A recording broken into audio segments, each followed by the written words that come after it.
What's going on, guys? Today I'm driving up to Port St. Lucie in Florida to go check out one of our properties that are under construction.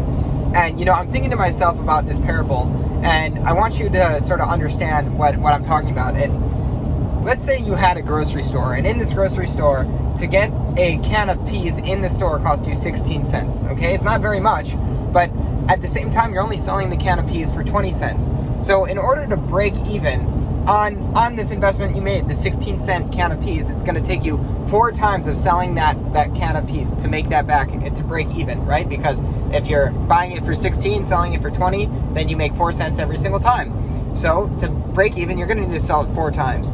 To make a profit, you're going to need to sell it 5 times, okay?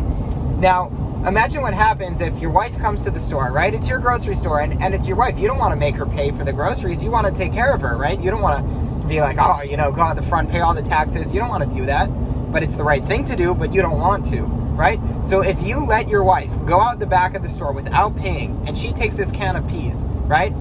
You think you're only losing 16 cents, but what happens is you actually made it 9 times harder for you to get back to a profit. Not 4 times, not 5 times, 9 times harder, because you've lost 16 cents, and then you need to loan out 16 cents to even get it again. So you're eating into all your costs, and you're essentially screwing yourself. Every time that you steal from yourself, you are killing all your momentum and hurting yourself much more than you think. And what I wanted to talk about that is come back to self-development, come back to educating yourself to be the best self that you can.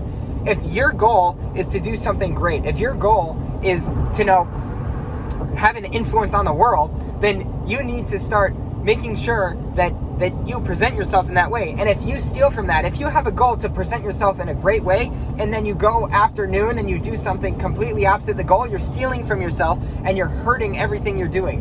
And one of the things is, you can't just keep giving to yourself, like the Frierdiker Rebbe says about self-love, right? If we have a self-love that allows us to see past all our mistakes and all our past certainties, that is a bad thing to have on ourselves, because then we don't hold ourselves to the standard we need to be at. So one thing that I just want to say, watch out for, and for you to do, is to learn how to not steal from yourself. Learn how to treat yourself as if you were in an outside party. If this is something that I learned from being married, is that, now I look and I see my wife, I can see all the, you could see from another person all the things that are the things that bother you, right? You could see all the places where they don't stand up to where you think they should be, and it's not a good thing. And the Rebbe says that if you want to have true self-love, so if you had true self-love like we have for ourselves, right, the positive of this self-love is that we would not see their mistakes. It would just get swept up under the rug. And that's a good thing when it comes to another person. But when it comes to ourselves, this self-love inhibits us from doing great things. So guys, I just wanted to say, watch out for these things, because when we're true to ourselves, we could change everything. We can't change anything that's not in our control. But one thing that I wanted to mention is, essentially everything's in our control. We might not have be able to change the time that we are allotted, but we are able to change the value and what we do in that time.